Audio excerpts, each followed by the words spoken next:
This is the Inquisitive Minds Podcast.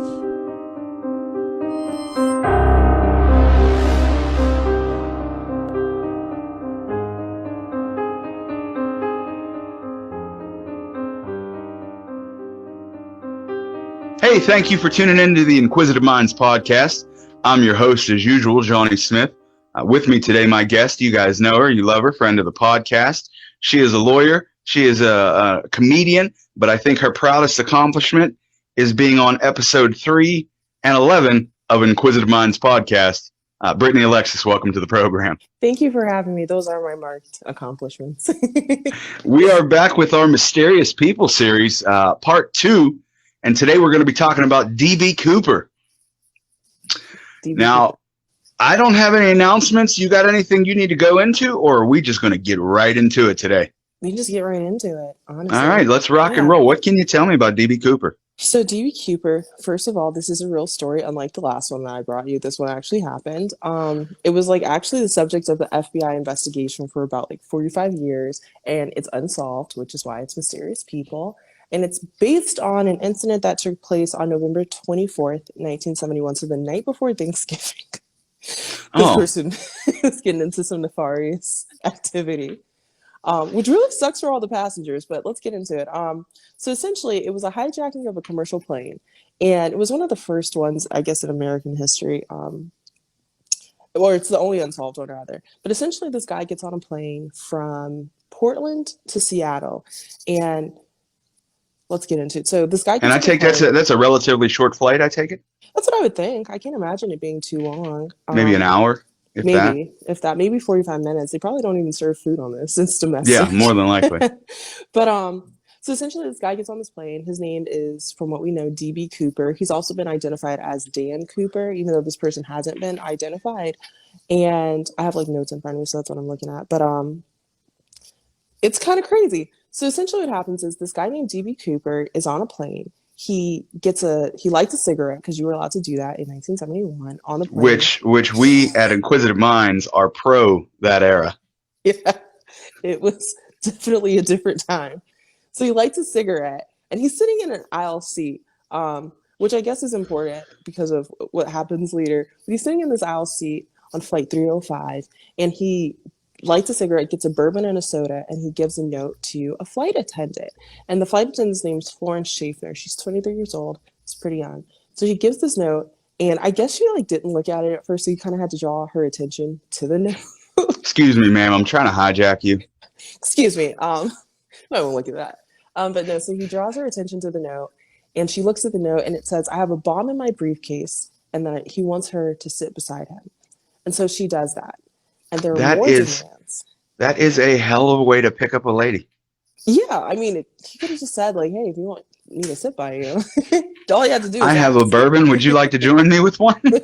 I mean, anything would have been better than I have a bomb. I have a bomb in my briefcase. Happy to see me. No. Yeah, no. So that was a very bizarre way to do. I'm not going to lie. I don't really get his style, because I think he's trying to be super cool, like James Bond cool. But at the same time, it's a note about a bomb in your briefcase. And you could have just said that out loud, because you're being pretty bold about it anyway. Yeah, all the pictures or characterizations I've seen have shown him with glasses. Mm-hmm. I believe he was in a suit. Yes. So the whole James Bond suave thing, unfortunately, we don't know if that was an act. Maybe this guy was the coolest hijacker in the world. Maybe, or the nerdiest one ever. And he's like, I can pull it off because I've written everything down. I have all of my plans. He definitely smells like an incel. Hey, lady, I got a bomb in my bag. Come sit with me. Yeah, it does. It does. This is the only way I'll get her attention.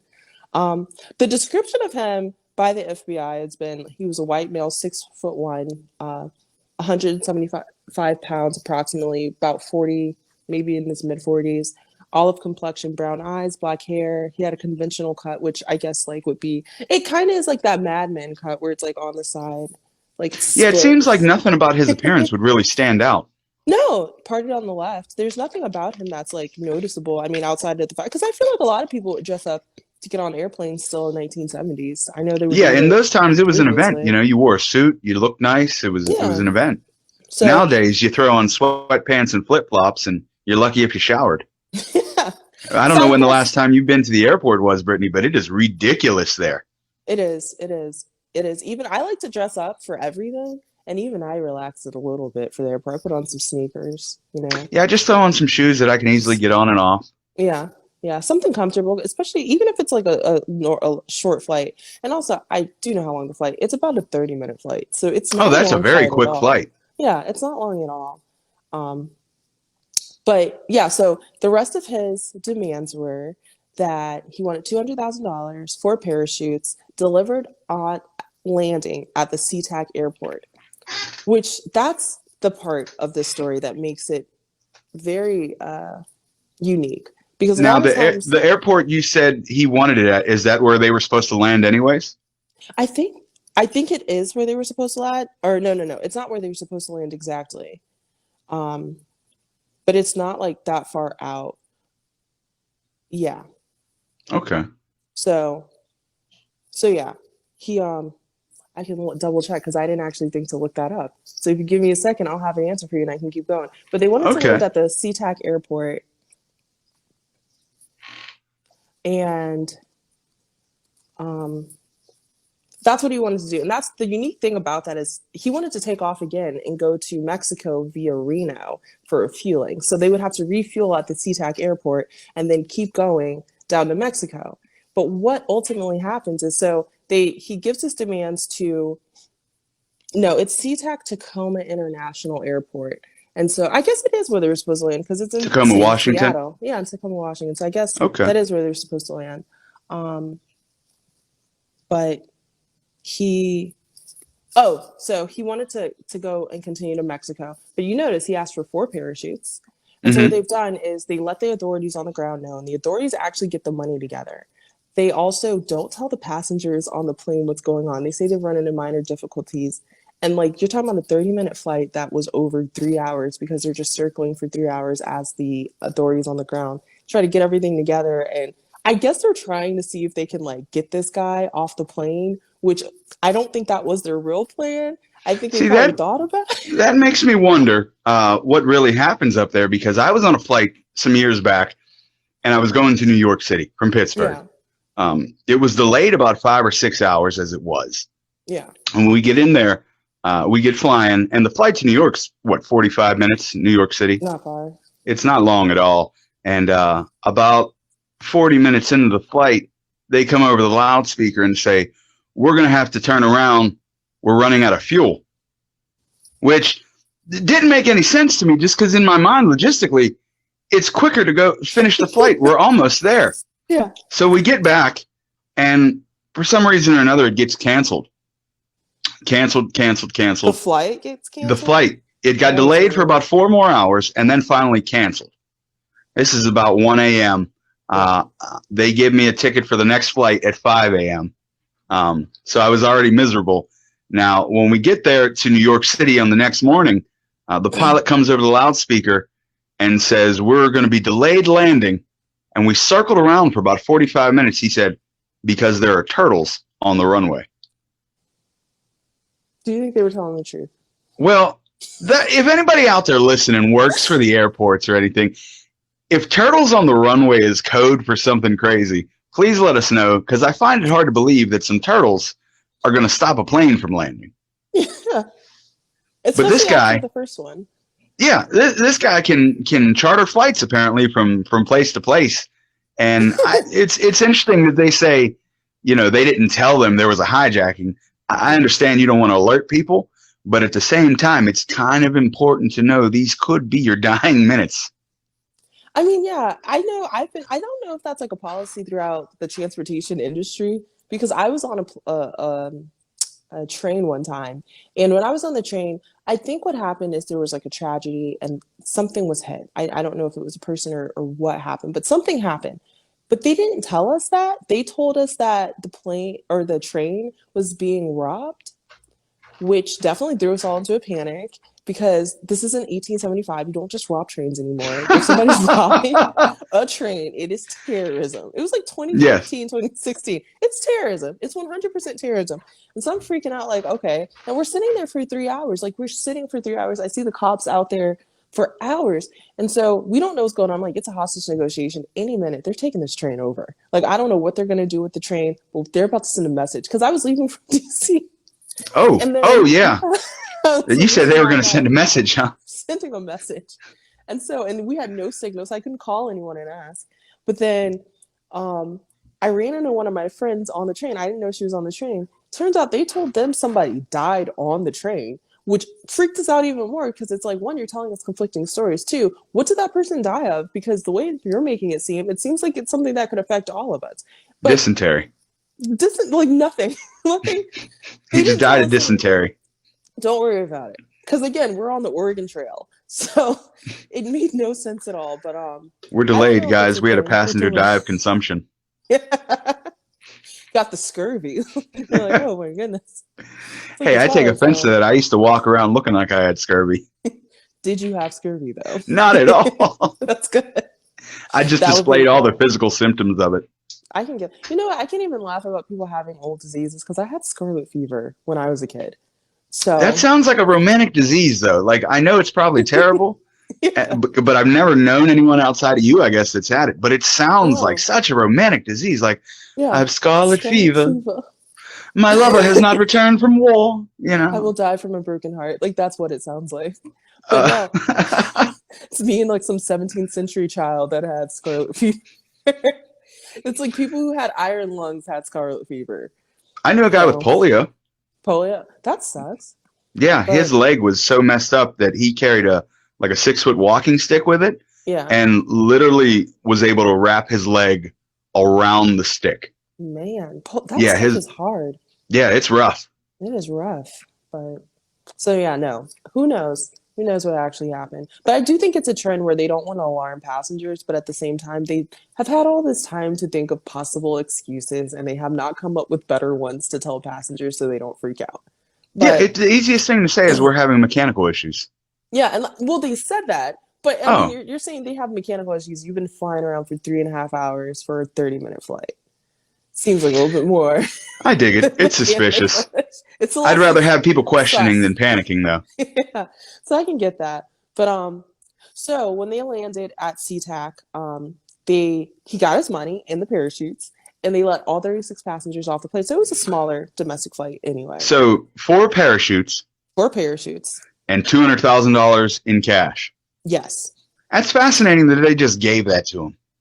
And that's the thing. I want to say this is this was back in it's in the 70s, so it's not that long ago, but it was like long ago enough where I think they were still trying to figure out how to deal with situations like this. And this is a unique circumstance. Most of the time people are like, give me the money and have me a car ready to go and I'll drive to Reno. This is the first time. I hate to be that guy, but it sounds like privilege. I mean, yeah, that too, because you do have like this smartly dressed 6'1" Caucasian man. They could have just shot him in the goddamn head.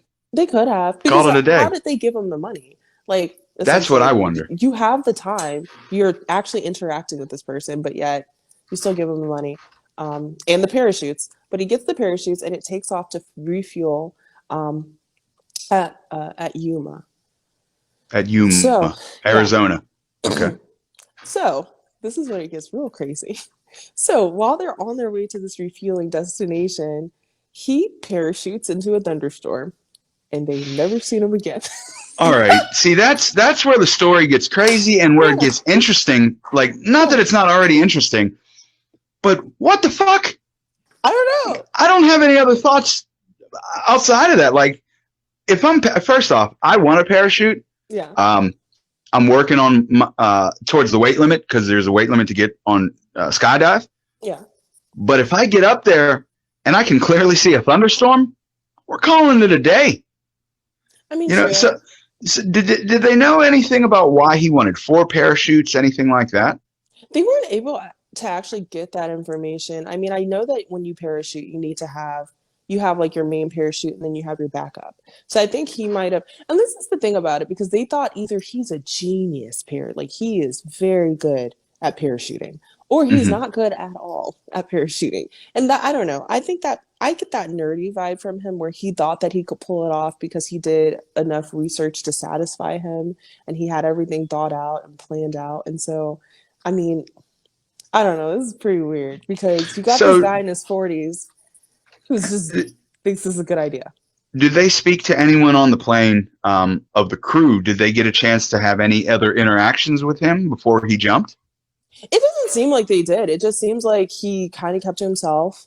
I didn't see anything. That's not to say it didn't happen, but I didn't see anything saying that they actually had a lot of conversation with him, because I don't even think they heard his voice when he gave them the note. He just gave them notes.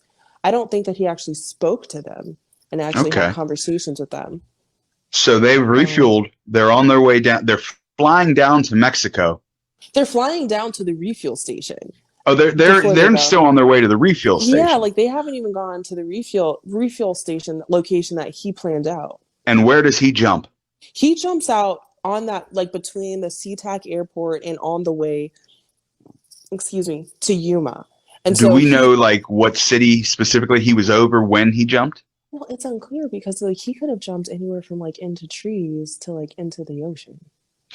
Yeah. Did they talk about how he jumped? What did he open? Just a door? What was what was going on? He lowered the stairs. He lowered the stairs in the back. And the other thing is he had I forgot to mention this, but he had specifications for how he wanted the plane to be flown even. He wanted it to be kept under, I want to say it was flying very low, the whole time. I want to say it was 50,000. I forgot to write that down, but he had it where he kind of, I think he thought he planned this all out so well, no matter what, if I jump from here, I'll be fine, because at no point are they going to be, going up super high. Yeah. I don't know if that guy knew this, but the difference between jumping from 10,000 feet and 100,000 feet, if you land the right way, it's still going to kill you either way. I mean, I wouldn't be surprised, especially if you don't really know what you're doing. Yeah, the more you describe him, the more he gives off that nerdy, I can do it because I've researched it vibe. That's just kind of what I'm thinking, because it just, I don't know. And the whole thing is, in the 70s, it was harder to research stuff. We're spoiled. We have Google at the tip of our fingers. He probably went and got an encyclopedia, maybe went to the library, read some books in theory, but it's still, you don't know as much. Even now, you can watch instructional videos. You can talk to the people that have done it, and it's better to learn. But back then, you're just guessing. Yeah. That's why people had recipe books. There were books about everything. You can't be trusted to keep a casserole in order. How do you expect to learn how to fly from reading? I have no idea.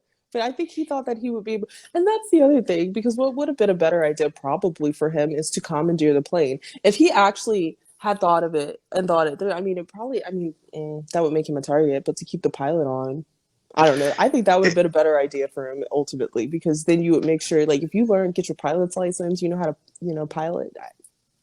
Well, if we're doing hindsight here, wouldn't it just been easier to hijack a larger plane with more fuel and travel down, if you're already headed to South America or the South American countries, Latin America, somewhere with no extradition treaties, like Ecuador or somewhere, you might have to pay off the politician. That's $100,000. Boom. You still got $100,000 and you're not going to prison. Yeah. But I don't know. I haven't thought about it or anything. I haven't figured this out. No, but it's 1971, so they don't have cameras or anything. So they're not going to really be able to identify him. They haven't been able to identify him anyway. So he jumped out, and no one's ever seen him again. No one's ever seen him again. Now, there were some suspects. There were over 800 suspects. But I was able to, again, I told you, I used, a lot from history.com as well, and I watched some stuff about it. But the first one was Richard McCoy Jr. Richard McCoy Jr., he was actually a very skilled, what's the word, skyjacker? Skyjacker. He, on April 7th in 1972, so not very long after the D.B. Cooper incident, he hands a flight. He gets a fake name, obviously. He uses a fake name. He gets on a flight. He gives a note to one of the flight attendants demanding $500,000 and 4 parachutes. If these weren't furnished, he, who was a seasoned skydiver and helicopter pilot, as they know, he was going to bomb the plane. So it lands, refuels, he gets the cash, he exchanged the passengers for cash and the parachutes, and then he goes to the next destination and he jumps. he was caught and he was ultimately convicted of the crime and convicted of air piracy, which I think it's kind of funny they call it piracy. Air piracy. I Air love it. piracy. And he like got a very lengthy prison sentence. However, So that was in 72. that was in 72. It was a few months later. So he was he incarcerated while this other hijacking happened? No, he did it after the other hijacking. So, Yeah. okay. So So what he you're was a saying is he suspect. could have done that one and then Yeah. done this one as well. He was a suspect. And I mean, hindsight, it seems like he probably didn't do it. He actually ended up in a shootout because the FBI tracked him down because on August 10th, he and some of his inmates hijacked a garbage truck and escaped from the penitentiary. And so he actually ended up getting into a shootout in Virginia with the FBI, which obviously is not a good idea. And he ended up dead. I like his So energy. I like his he's a spirit. lot of it. He's a lot Get of the it. fuck Dude. out of there by any means necessary. I like those 1940s mobsters energy. Like, I'm never going to go down. And you're like, you should probably just The calm thing down. is, too, when you're in there, you do a lot of that thinking about how can I escape? Yeah. How can I get out of here? And even if you come up with some type of plan, I've always thought like, okay, after I get out of here, that's not it. You know, No. I'm not free. No. They're going to be looking for me. It's going to change my whole life.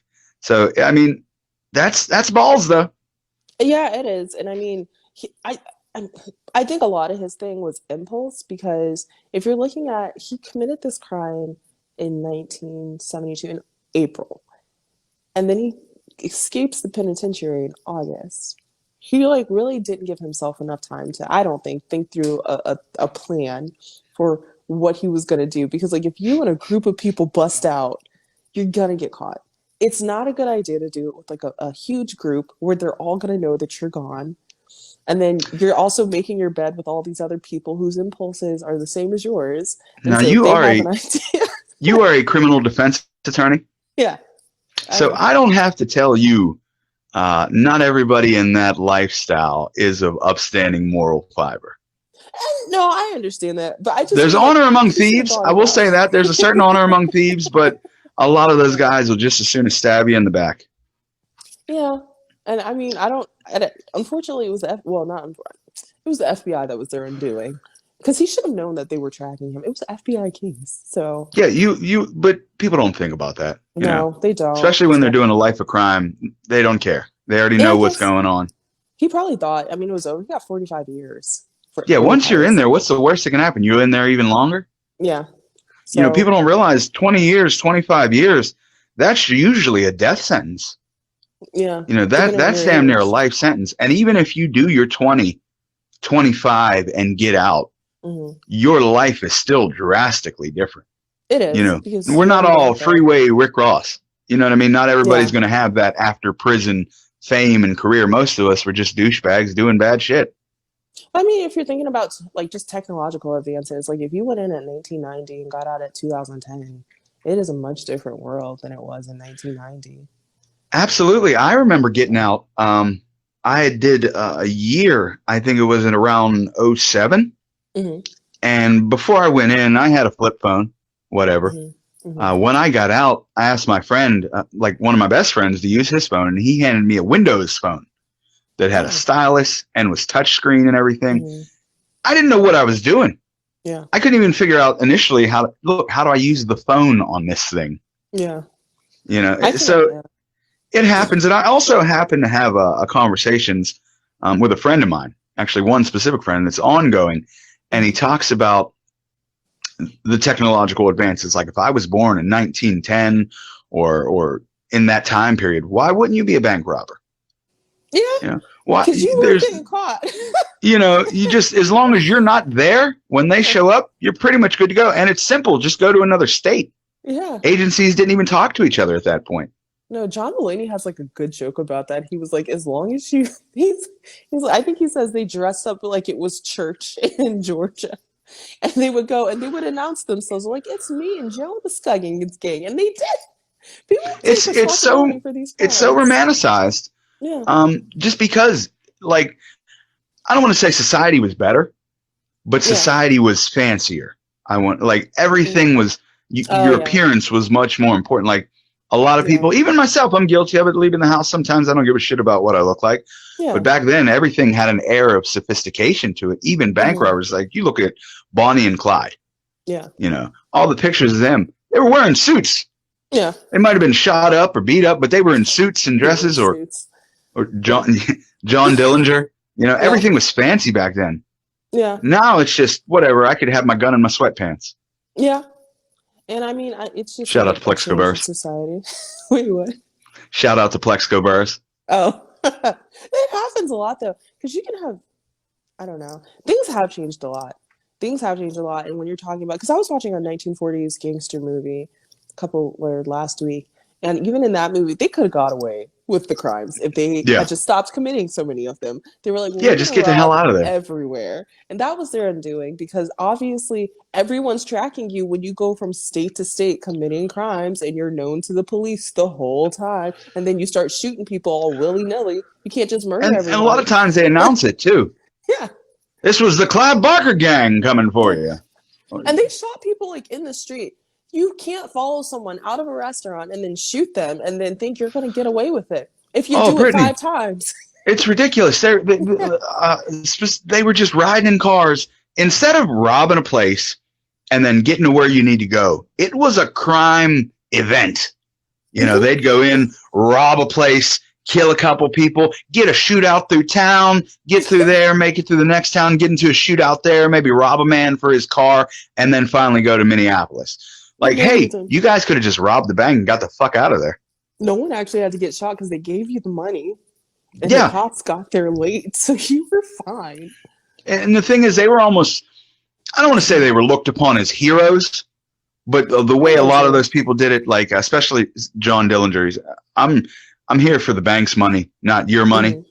That type of situation shows like, I'm a man of the people, you know, get the people behind you. And we're shooting the cops. Yeah, fuck them. Because no matter what time period, there was a huge population that always thinks the cops are oppressive. Yeah. And it's like that Robin Hood theme where it's like, if you can get the people on your side, you probably get away with a lot more.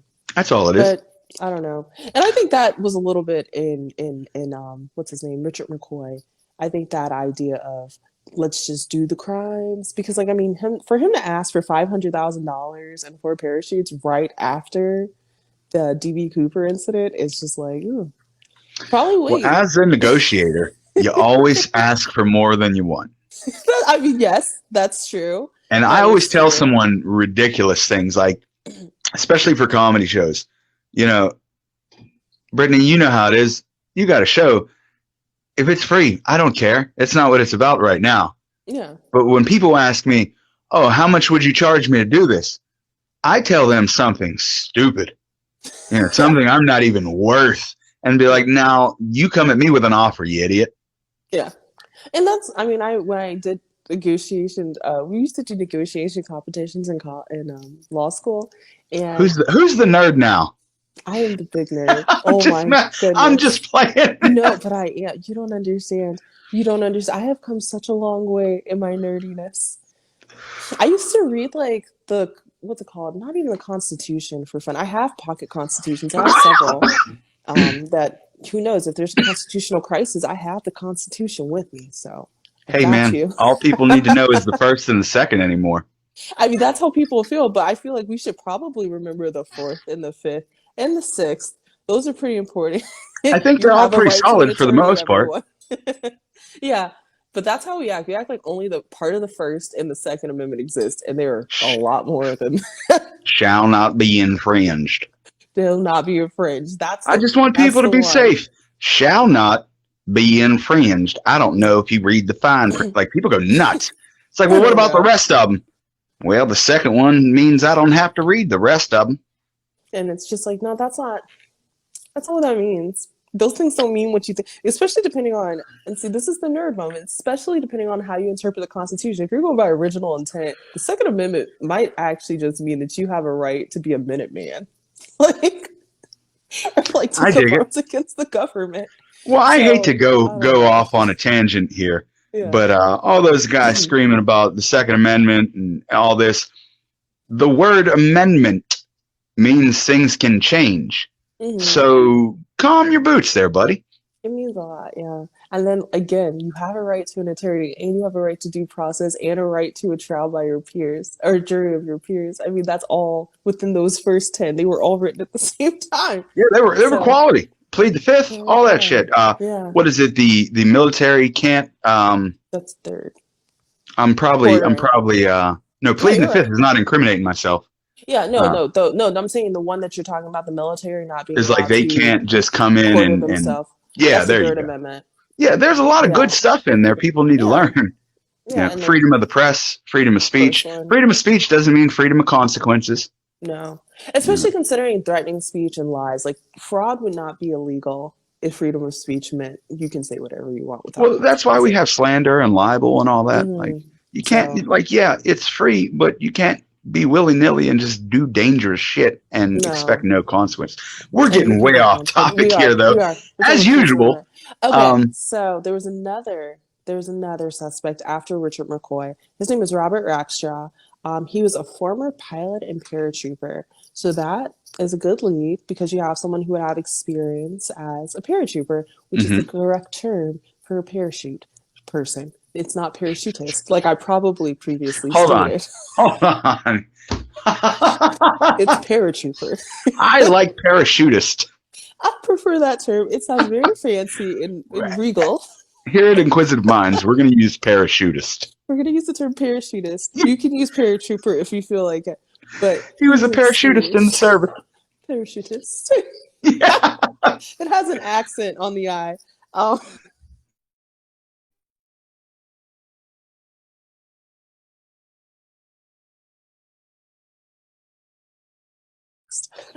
no, but I think he had a lot. As the history.com said that he had a lot going on, and they weren't lying because he had $75,000 worth of bad checks. He was possibly they thought he might have murdered his stepfather. Here- Um, Here's here's where grand I'm going to theft. lose half my audience. He had $75,000 in debt. Whoa, sounds like a young Trump. And they were all bad. If he had just kept that route, he probably could have gone a much different way. He Probably maybe became didn't have to president. deal with this. But he was acquitted of the murder charge. Um, he did fake his own death in 1978, so it got worse. Brittany, I have Um, never admitted this to anyone. yeah, Um, and this might come back to bite me in the ass one day, but it is my dream one day. Obviously, we want to be successful in the arts or whatever we're pursuing. I yeah. want to make enough money that I can fake my own death and then just live the rest of my life unknown. Like that is my dream to Yeah. fake my own death one day. I do. I'm not gonna lie. I've thought about it. I have no idea of how it's.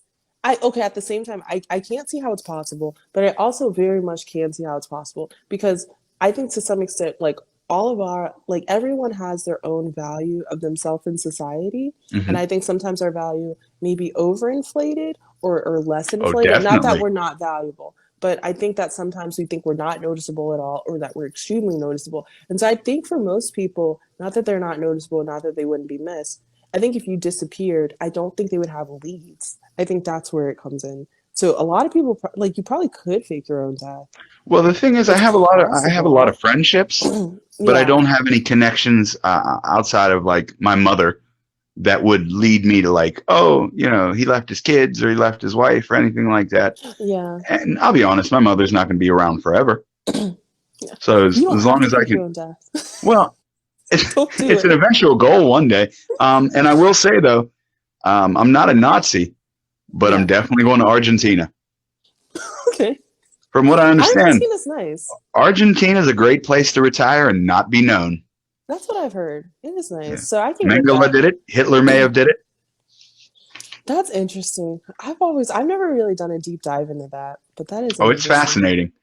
Yeah, There was a lot of Nazis that if they didn't work for NASA or the government, they moved to Argentina. I have heard about that too. Yeah, that's Operation. What was it? Operation Paperclip. I think I know what you're talking about. Yeah. Without them, we wouldn't have made it to the moon. We wouldn't have had the atomic technology we had. Like Yeah. all that was due to Nazi scientists. I Like as didn't evil as realize that, they were beneficial to our country. which is a very strange dichotomy. Yeah. So I don't know. America's wild. Oh, it But still is. got some stuff going on. But Robert So that Rush, guy faked his own death in he '78. faked his own death. Um, yeah, he also went to My prison, so hero. he was not successful. It was not successful. It was not successful. What's it called? They don't think he did it though. I mean, Okay. I don't think they really found a lot of evidence, and then he ended up dying in 2019. There was also someone who confessed, but not like really confessed. It's this guy named Kenneth Christensen.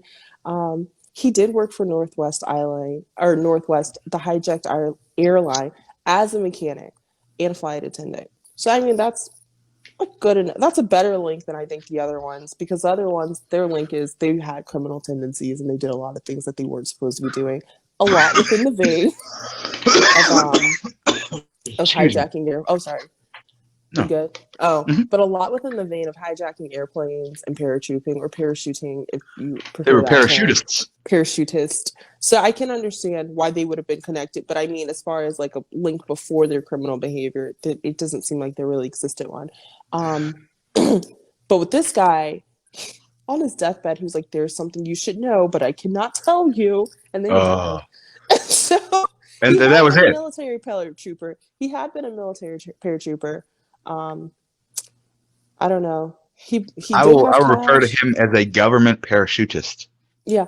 Also, one thing you might. So we talked about the identikit sketch, and what DB Cooper Before looked you go like. on, Yeah. so that guy that like may have been trying to confess on his deathbed, Yeah. but we have no relevance to it. I don't believe it was him. Just going off, people confess for attention. Do you remember the guy who confessed to John Bonet's murder a couple of years back? I don't. I don't remember that. I feel no. I don't think I heard about There that. was I a can believe guy it. who confessed to being the murderer of John Benet Ramsey some years back. I guess he was a teacher. I could be getting some of the details hazy, but Mhm. it was impossible at the time. It was just Yeah. one of those guys that wanted attention. It happens a lot. There was this guy, I actually watched the documentary and I cannot remember his name, but there was this guy who confessed to, I would say hundreds of murders, like hundreds of them. And he didn't do any of them. He was a liar. All of like he maybe committed one or two murders, maybe. But I think it was the attention seeking aspect. And it was also kind of a corrupt sheriff, because the sheriff would essentially talk to him enough to where he would get information and know things that only the killer would know. So when he would go and meet with other detectives and tell them these things, they'd be surprised, like, oh, these details only the killer would know. But the timelines didn't really add up, and there were things that just didn't make sense. And so eventually they were like, I think he was lying about all of them. A lot of those corrupt or smaller towns, bureaus, what have you, Yeah. a lot of times when they can close a case, especially back then, he admitted to this, we can close it, boom, seal it Yeah. up, no more work. It's case closed, Yeah. good for them. So they just roll with it. Yeah, and I think part of it's like there's always pressure to close a case, because I mean, especially if it's like a murder or something, you have the victim's family, you do want to give them closure. I know that there's that pressure, and it's not necessarily ill placed, but it shouldn't guide the Now I direction have a of the question. investigation. When he jumped out of the plane, he was never found. No. Was there were things found though? From what I understand, there were like Hmm. stacks of money found that were Yeah. potentially from that. Well, the thing is, so they give him Mark's bills, and so there was some money. And I was going to tell you one of the things you might want to include, like if you're going to put a picture up. So they have the identikit sketch, but they're also piles of the $20 bills believed to be money given to him. I think because of their identification with the Mark's bills and their location, a lot of them. A lot of money was found in 1980 by an 8-year-old kid on the shore of the Columbia River, buried a little bit in the sand. And so they Where is the found Columbia River? the Columbia River. I did not look that up either. That is my Do apology. we have a region? Let's see. I think it's probably, I mean, I'm trying to think.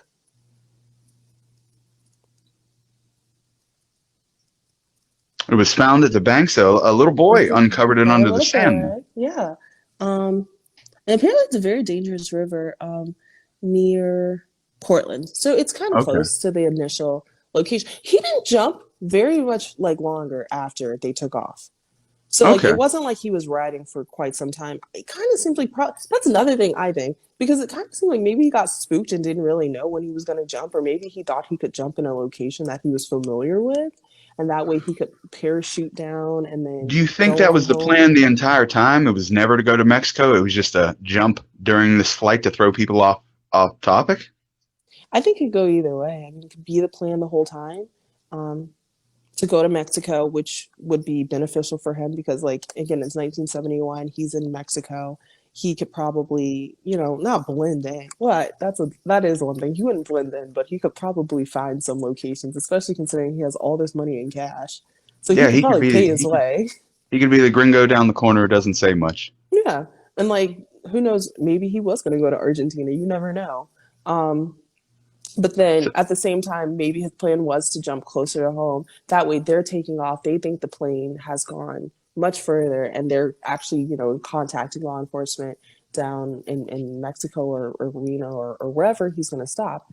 And they don't have the time. They can't look for him immediately because he jumped from the plane. So they wouldn't know to look for him. So when they found this money, or this little boy Yes. found this money, what happened then?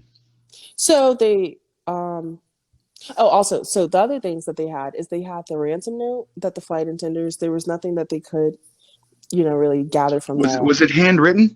I believe, yeah, it was handwritten.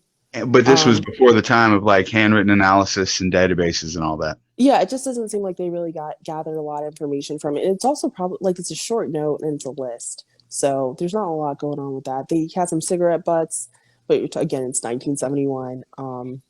He had a clip-on necktie. That's the other thing. This guy was not cool. He had a clip-on. James Bond would never do that. Okay, fair enough. Never do that. So he had a clip-on necktie, which he tore from his collar before he jumped from the plane. Oh, he tore it from his collar. He wasn't cool. You're gonna jump off now. No, not I'm cool out of at here, all. guys. Business is over.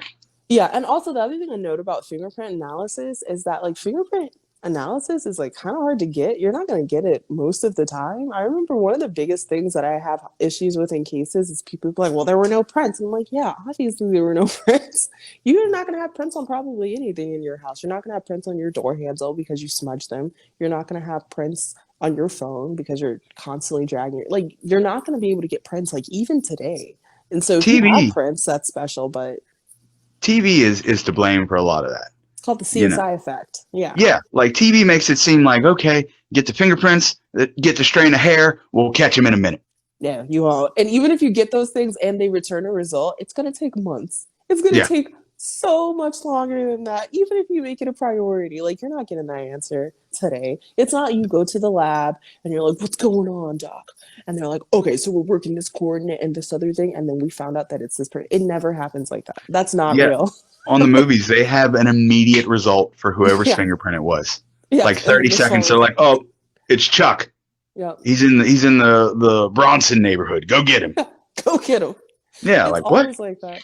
As if that's also the only case that those detectives have. And I'm like, no. Yeah. Like, there's so many things about it that don't make sense. But yeah, again, we're talking about 1971. And they couldn't get fingerprints. And I can't see them being able to get fingerprints from like a necktie at all. I mean, especially a clip-on. Yeah, it's like maybe if he was fancy enough to buy a real one. Right. The only thing is, like, you probably be more likely to be able to get fingerprints from a clip-on tie than you would a normal tie, which shows that he was not thinking about this at all, because he wouldn't have worn a tie if he had such a problem with it. He would have done better to not wear a tie than to wear a clip-on tie. But I agree. Do better. DB, do better. You fucking nerd. Yeah. But after they got the money, I think they identified the money, like as some of the money that was taken out of out of the amount that they gave him. It wasn't like a huge sum, but it was like a few stacks. But then the other thing about the whole, I don't know.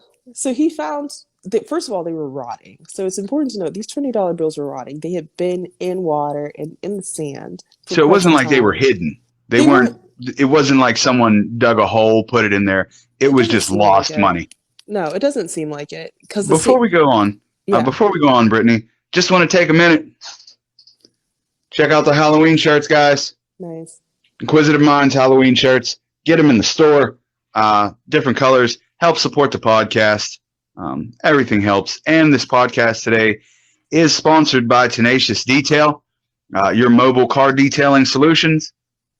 Right now, for the month of October, they're having spooky savings with 15% off any deluxe service, including a ceramic coating. And that in itself is a $75 value on that package right there. Call or schedule today at 724-498-9942. They're based in Pittsburgh, but they will travel up to 3 hours in any direction. Back to the show. So they found the money. It was rotten. It was rotting, and it wasn't. I don't think it doesn't appear like somebody tried to hide the money there. It seems like it probably fell and landed there. But it was about $5,800. And like I said, the serial numbers matched the serial numbers of the money that they had. You said it was about $5,800. $5,800, yeah. So not a large sum considering it was $200,000. And that's like an amount that could reasonably fall like out of. Well, I would wonder, since did they give him the money in a suitcase? I don't know how they gave. I think they gave it to him in like a bag. Okay. Of some sort. Because that was my next question. Like, if it was in a suitcase, essentially, if one thing's fallen, they're all falling, especially out of the air. And I think it was more than one. So I don't think it was necessarily going to be all in one location. I didn't see where he adds specifications for how they gave him the money, but it was definitely in exchange for the passengers getting off the plane safely. Okay. Which another thing is, like, I mean, I don't know how much investigation they did into his claim of whether he actually had a bomb or not. Yeah, when he jumped, did he take the alleged bomb with him as well? Yeah, he didn't leave the suitcase. He didn't leave the briefcase. So I don't think he had a bomb. I think it would have been that much better of a move if he'd left the briefcase there that supposedly had the bomb in it. Yeah. And then when they, investigated it, it was just another note and said, haha. That would have been bad. And that's what I'm saying. Like, I just wonder how this idea even came to him and what was what was his plan? Because it just doesn't seem very well thought out. I don't know. I don't think it's very good.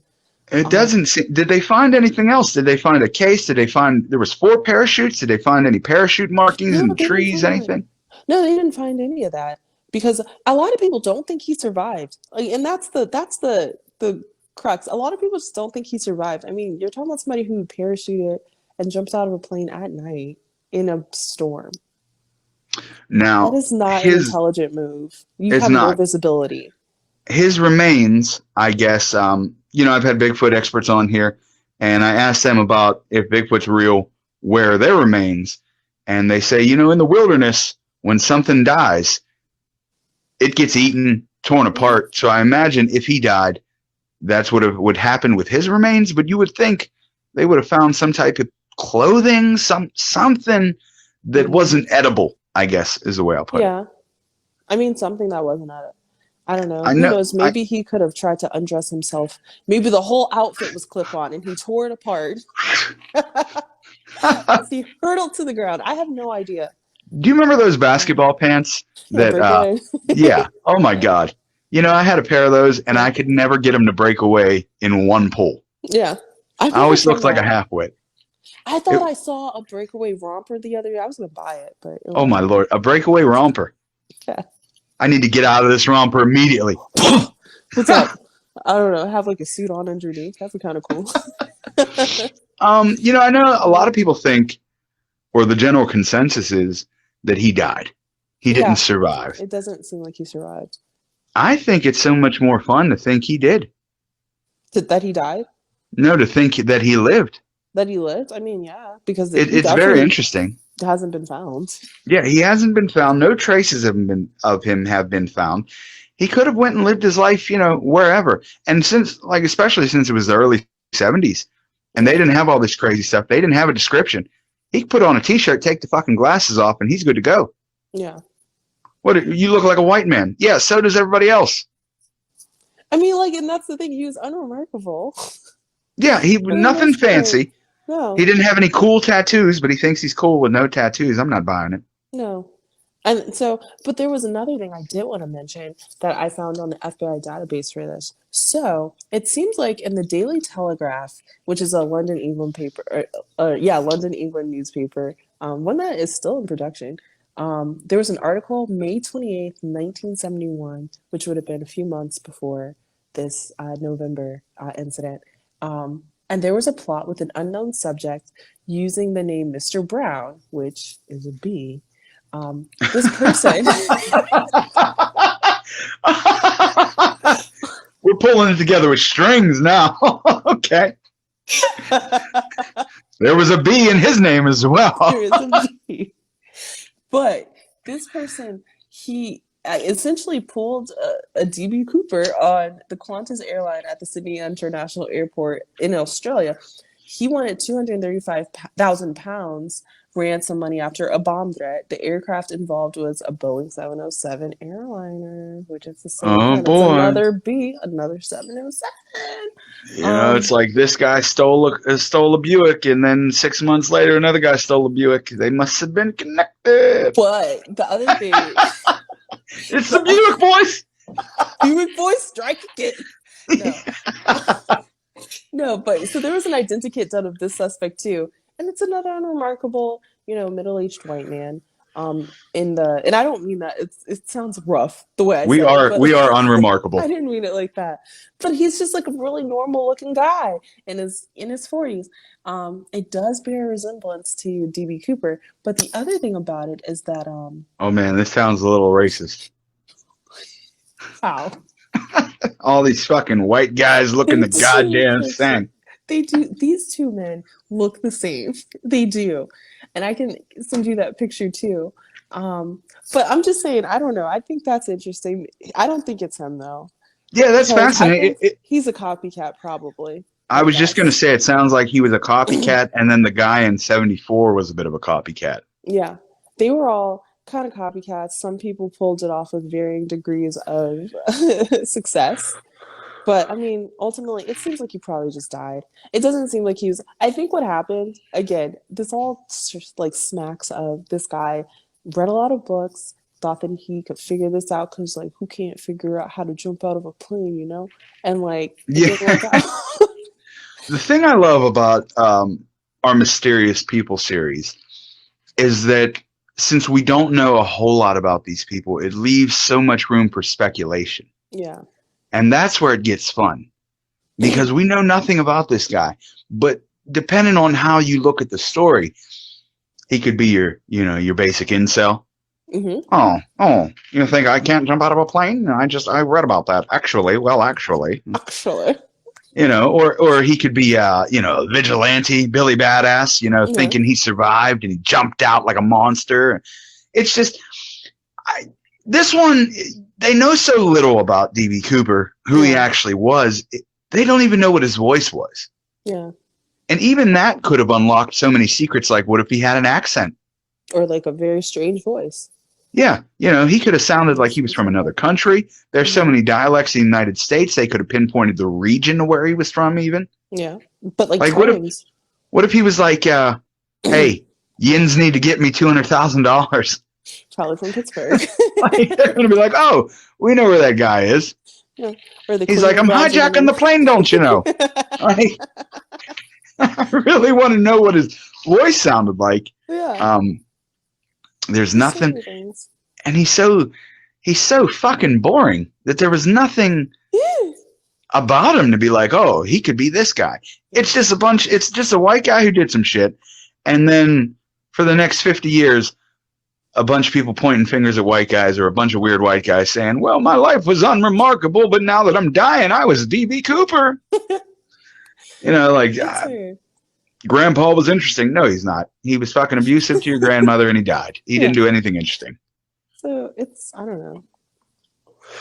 It just kind of seems like, who knows? It could have been that individual who was unremarkable and maybe he's having a midlife crisis. He could have owed money to the mafia. He could have. I know a guy who went to prison, one way or another, who I was locked up with, who had a 10 to 20 year sentence. Mm-hmm. And he had gotten real bad into debt with some I don't want to say mafia, but whoever his bookie was or organized crime or what have you. Yeah. And his solution to get the money was to rob a series of gas stations. Now, I didn't question him on this while I was in there, but I always thought that was the stupidest fucking solution. You see, they constantly, every time they get a 50 or a couple 20s, they throw it in the safe. Mm-hmm. You know, what are you getting, cigarettes? Getting cigarettes and scratchers from robbing a 7-Eleven? How much money did he need? A significant more amount than he ever got. I can imagine. Okay, I want to say it was somewhere in the neighborhood of 20,000. He needed $20,000, and his solution was to rob, you know, Kogos and 7-Elevens and whatnot. Yeah, no. And it just, you Which know, are always getting robbed anyway, so they have extra precautions, unlike a lot of other places. There's cameras everywhere. Yeah. There's cameras everywhere. You're not getting much money. It's public places. Like, what are you doing? It's not worth it. To be fair, I'm assuming there was some drugs involved. Like maybe he was an addict and that was his. But I don't know. Maybe he was just a fucking idiot. Because that's not a good plan. No, not at all. That's never been my plan. I've thought of robbing many things. A 7-Eleven convenience store has never been one of them. You don't even stop at them. I feel like so many people get caught, which a lot of people get caught because of like camera footage at places like 7-Elevens, because they all have it. Even if it's phony, they have it. It's such a low reward for the high risk. Yeah. What are you getting? $75? Like, come on. No. You gotta step it up and like kidnap somebody if you're gonna get serious. Don't do that. We are not advocating kidnapping here. I'm just saying, if I need money, somebody's going to be in my basement. I'm telling you right now, if you try to kidnap me, you're not getting any money. Anyone who's thinking about it, no one's going to give you any money. You don't have any money. I would not kidnap anybody in the comic community because I know how poor we all are. Yeah, I was going to say, I don't mean you. I just mean anyone who is thinking about it. You can kidnap me if you want to. Yeah, I'll just ask for a lot of food. I will be way more trouble than I'm worth. You won't. Yeah, that's. I'm going to be a lot of trouble. Because I'm not going to comply easily. You're going to hurt me. I know I'm going to get hurt. I'm thinking I'm going to die either way, so it's not going to be a fun time for any of us. No, and I'm going to cry, and it's going to be very embarrassing, and I'm also going to crack so much sooner than you thought I would. So, and I'm a snitch, so it's not going to go up. Oh, Brittany, go up. That's terrible. In the sense of, if I'm involved, I can't handle it. I cannot handle pressure. I can handle pressure when it comes to like legal matters. Like, obviously, I understand, confidentiality and things of the nature. But if it's like, I don't know about all this. My butt is on the line. Oh my goodness. I'm like, oh my, yes. I was like, I think this is a bad idea. I told him, I said, we should not be doing this. I'm pretty sure it's illegal. Brittany, as a lawyer, you should know to not say anything to the police. I wouldn't tell anyone, but like, call your lawyer. Oh yeah, that's what I'm saying. That's what I'm saying. I'm just saying I can't handle the pressure. When I was younger, if I got in trouble, like if I did something wrong, I would tell on myself because I couldn't deal with the pressure. Wow. I'm very good at getting other people out of trouble, though. Like, very good. If it doesn't have to do with me, just don't involve me in your nefarious behavior. Like, just leave me out of it. I turn into the stereotypical mob guy who gets arrested on movies. Yeah. Because they bring me in. I'm like, look, I don't know what you're talking about. Yeah. Never seen it. This is your mother. I don't know that woman. Now, who says I know her? Yeah. If it's something like that, then I'm not. I learned after my first case to do your crimes alone because how I got caught was my co-defendant snitched on me. Prisoner's dilemma. That happens all the time. That's why. Yeah. Oh, it happens so much more than you think. Oh, all the time. I remember someone I knew went to prison, and it was stupid. Like, the whole plan was just dumb. But the thing about it is they're like, my boys would never snitch. And I'm like, yes, they would. And they probably already did. And they had snitched so hard on him. And I was like, dude, like, you got to make better decisions, like, especially in who you trust, because like these people do not have your back at all. That's what, and I'll be honest. It's easy to say, I'm solid. I don't snitch when you've never had that pressure against you. Yeah. You know what I mean? When they're sitting in front of you telling you stuff, it's a different story. And you think you can get out of it yourself. Yeah. And I get that, It's not for everybody, But if you can't do whatever time you're committing a crime for, that's when you shouldn't be doing it. No. And that's me. That's where I fall. I just don't do it in the first place. I'm like, I will just leave you alone and you just don't call me. If you need help afterwards, you just call me then and I got you. One of my proudest accomplishments, and it probably shouldn't be anything I'm proud for because it doesn't speak good of me in society, but it speaks good of my character, is that I have paperwork.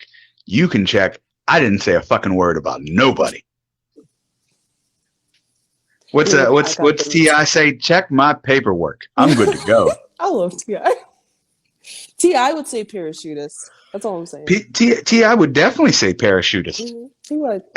He had to get out of that airplane expeditiously. He did have to get out of that airplane very expeditiously, my man. Big Wow. do. So, I mean, it's a great story, and it's so intertwined with the unknown and mystery. Yeah. And it's probably one of those ones that's, unfortunately, I mean, if we're covering it, it's never going to be solved. The only thing I'll say about that is they did solve the Zodiac Killer. Okay. You know what? Pretty recently, too. This could have been a great Mysterious People series show, but I want to jump right into that since we're at the tail end here. Yeah. Who was the Zodiac Killer? Because I've heard things and theories. I don't remember who it was, but it wasn't Ted Cruz's dad. I know that much. That was not. Well, I watched an Unsolved Mysteries episode many years ago that linked the Zodiac Killer to Ted Krasinski, the Unabomber. Okay. And the way they did that was with the code he wrote in. Yeah. He wrote in. Excuse me. Writ is fine. We're saying parachutist. You're good. In the code he wrote in. And I guess they tied that into how Ted Krasinski was like a mathematical genius and whatnot. And somebody had quote unquote unciphered the code, deciphered. What is wrong with me today? He unciphered it. He deciphered the code, and it was Ted, the Unabomber. But I don't know about that. And you say it wasn't Ted Cruz's father? It wasn't Ted Cruz's father. That was a theory that Donald Trump was pushing, which, I don't know. It's kind of funny. By the way, Ted Cruz supports Donald Trump now. Can I tell you something? I don't understand it because, like, he supports Donald Trump, but Donald Trump also said his wife was ugly. I'm like, bro, like, have you no loyalty? He said such horrible things about him. About him and all of his family. He's like, your wife's ugly, your dad's a serial killer. The only way I can say maybe he was okay is if he looked at it like a comedic roast. Yeah, but he did. Like they were on stage and whatnot. Because if we're roasting each other, I'm not going to take anything you say to heart and vice versa, hopefully. Yeah. But that's the only way I could put a lens on it for him to look like that. Because you call my wife ugly, especially now, we're going to have an issue.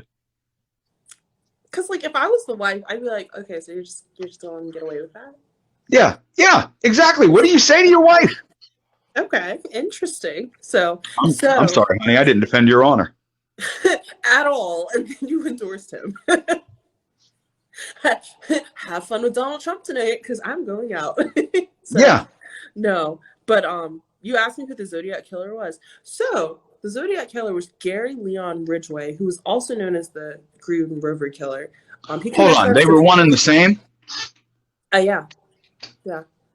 It makes sense. I remember Gary Ridgway was the Zodiac Killer. Yeah. That's what I'm Now, Brittany, I'm going to ask you because I'm a bit of a, I don't want to say a fan, but I find all those serial killers fascinating. I listen to a lot of podcasts about them. I read about them, watch documentaries about them. I've never heard that the Gary Ridgway was the Zodiac Killer. Where did you get this information? I am looking it up right now. Don't quote me. No, but it seems like, I actually remember I was in a store when I heard that they caught the Zodiac Killer, and it was essentially, Gary Stewart wrote a book about his dad named Gary Leon Ridgway. I do remember this, and he really thought that his dad was the serial killer. And I'm looking at a CNN article right now,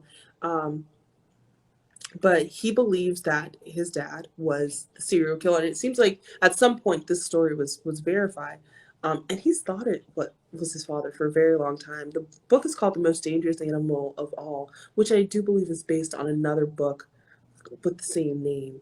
And essentially that book is about hunting people. Or the most, I think Okay. the book is The Most Dangerous Game. I think that's what it is. But let me see. He was caught because the thing about the Zodiac killers, he sent those letters to the police and newspapers boasting of the killings. Stewart was born in New Orleans, and he was abandoned as a newborn. His birth mother told him that he hadn't contacted his birth father since he had been abandoned.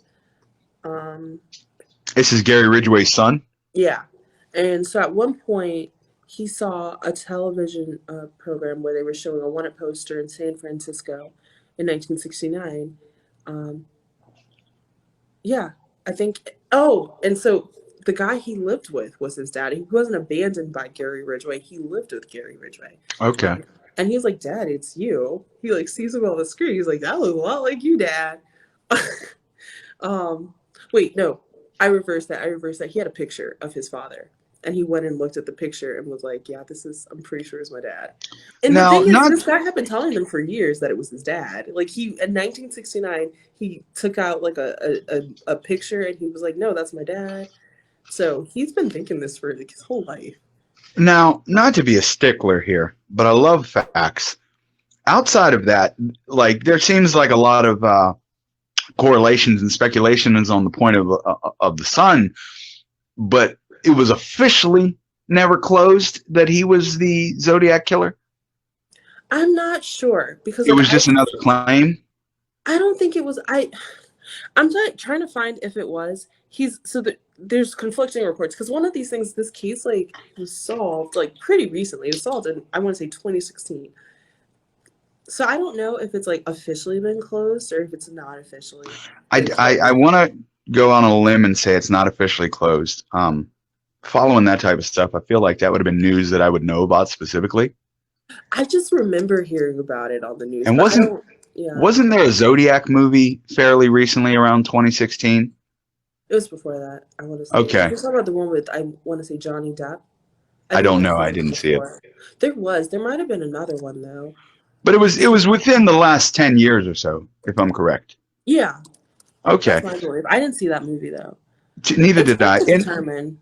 And also the defense of that guy, I guess since he didn't live with his father or was abandoned by his father, yeah, it's easy to make these things up in your head.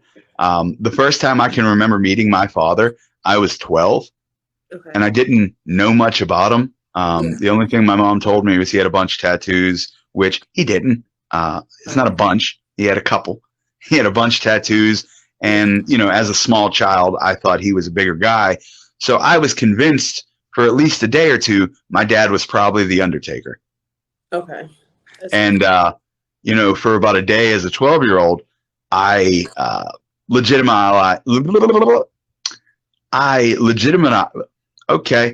convinced myself that my father was the Undertaker. And also that was why he was never in my life, because he had to be on the road all the time. Mm-hmm. And then when we actually met him, I don't know, a week later, boy, oh boy, was I disappointed. Yeah. He was not anything near the Undertaker. Okay. He was closer to Paul Bear. To? He was closer to Paul Bear. Oh, okay. Huh. Well, that's fascinating. So I think you're right. I don't think it's been officially closed. I won't lie, though. I do think that you should check out that book, The Most Dangerous Animal, of all like the recent one, because I don't think it's an insane theory. Let me ask you this, Brittany. I think that the Zodiac Killer would be a great Mysterious People episode. What's your thoughts on that? I think it could be. To go into a deep dive, to get more into him. Yeah. I think we could potentially talk about him on a future episode. It would have to be probably more than one, too, because I'm just looking at the Wikipedia page now, because Wikipedia is actually way more reliable than it was when I was a kid. But there are a lot of potential, suspects, like people that they thought. I see Ted Krasinski as one of the people, the ones you mentioned. I don't know why I didn't know his name. I knew about the Unabomber, and I didn't hear about the connection between the Zodiac and the Unabomber. There was also Bruce Davis, so there's a lot here. Yeah, there was a lot going on with him. Yeah, they was pretty crazy. Because the other one, it's kind of weird. I mean, I think it's just a serial killer thing, but like the Axeman, I don't know if you know who he is. The Axeman of New Orleans, Yeah, where that was they told him if weird. they played jazz, he wouldn't murder anybody in that household. Yeah, And then that he was, did it, and that was yeah, weird. yeah. It's like when people do what they say they're going to do, it's so strange. It's such a foreign feeling. Well, it's not just the do what they say. It's why would you say the jazz part? I'm not gonna murder anyone if you play jazz. I really like big band, and I just want to see everyone having a good time. Like that's what that feels like. I mean, that's a psycho. That's That's insane. He's like, God, he kept saying he was from hell. So I mean, obviously he's crazy. There's some issues. Well, I tell you what, DB Cooper was a fascinating story. Unfortunately, we don't know much more than that, guys. No, You know, but he won unless another award. white guy decides to come out and say it was him. Who's It would probably in be, his 90s.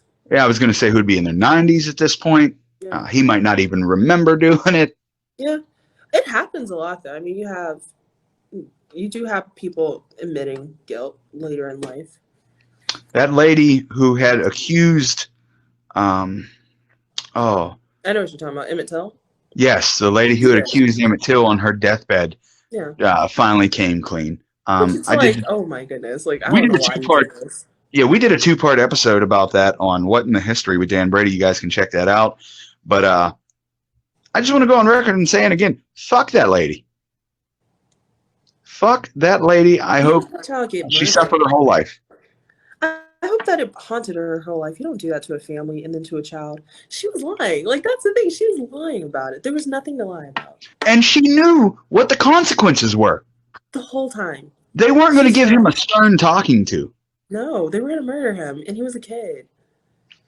They It's they not even tortured like that an young ex kid. or something. They literally did, and it's not. It's like it's not even like it was like an ex that she claimed beat her. Like she knew. Not that that would be right. It wouldn't be, but she did this to Yeah. someone she didn't know, a child, for no reason. Well, there was a reason. Oh It's yeah, because there he was was a black. reason. That was it. Because he was black, and he was a little bit more outspoken than the people that they were used to. He was from Chicago. He came down. He had a good personality, had some flair. He was fun, and they didn't take too kindly to his kind being like that. Like, go fuck yourself. I don't want to get off topic here Yeah. again. Again, check that out. Two-part episode on What in the History with me and Dan Brady. Brittany Alexis, I want to thank you for coming on today. Where can the people find you? On social media, on Instagram at bfelds, that's BFELDZ, and also on TikTok at bfelds, BFELDZ, or Facebook. I have a comedy page, Brittany Alexis Comedy, which is also at bfelds on Facebook. I haven't been posting as much on there, but I'm about to start posting a lot of the videos that I made on TikTok because pretty good. I'm about to start making more videos, So follow her on TikTok, guys. Follow her on Instagram, all that stuff, her comedy pages. You got any upcoming shows? Not immediately. I have one coming up in November at a VFD with some really great comics. It's gonna be like Tyler A. Kendrick, Douglas Soul Productions, and it's also, oh my goodness, I know her name. Is it Ann Casper? It's not Ann Casper. Cassie Bruno? It's not Cassie Bruno. It's like someone cool. Like she's really cool. What's her name? I know her name. It's like I literally had it on the top of my tongue. I'll give it because I have a flyer. But that one's on November 12th. November 12th at the Thunderbird Cafe? No, it's not at the Thunderbird Cafe. It's at a VFD. At VFW. Check out Brittany Alexis, Tyler Ray Kendrick, Doug Sluck, and a random white lady to be named.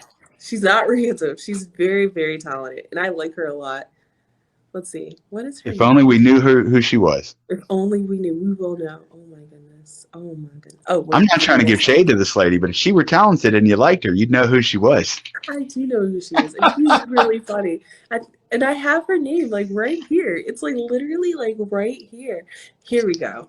Her name is Rebecca Canterbury, and I knew it. I did know it. She's good. She's really good. Okay, so check them out. November 17th, you said? November 14th at the VFW in Holiday Park. Okay, check her out there. Sorry, Rebecca, I love you.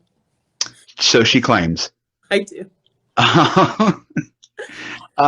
Also, you guys got any criminal justice problems? Reach out to Brittany Alexis. I'm sure she's always looking for business. Mm-hmm. And I have guys, go ahead. Oh yeah, and we do like property, real estate, all kinds of stuff too. So Okay, they do everything you need. Guys, if you're listening to this, you already know where to find me. Check us out at inquisitiveminds.com. Every week, I go through this. It's spelled a little bit differently, guys. INQUIZATIVE, minds.com. We're on Facebook. We're on Instagram. We're on Twitter at Inquisitive Mind. We're on all the listening streaming platforms. Check us out somewhere. YouTube, follow, subscribe, do something. It's free. It helps me out. I'm trying to grow a brand here. Brittany Alexis, thank you so much for coming on. You can catch me on October 31st at the Smoked Out and Shot Out show with Sean Parker, Alok, and all those great guys over there. It's going to be a blast. It is smoker friendly and bring your own bottle. It's musical guests. It's going to be a party. Come enjoy yourselves. Next week, I am joined by Mary Fabian as we discuss Bigfoot. That will also be outside of studio because I am very happy to announce on Thursday I will be in Texas. My sister had a baby this year. This is the 4th time I've tried to get down there. Fuck COVID. I'm going to see my little sister. Going to see my new niece. So we will see you guys back in studio 2 weeks from now. Anything else, Brittany? nothing for me. Thanks for having me. Oh, thanks for coming on. Thanks for listening, guys.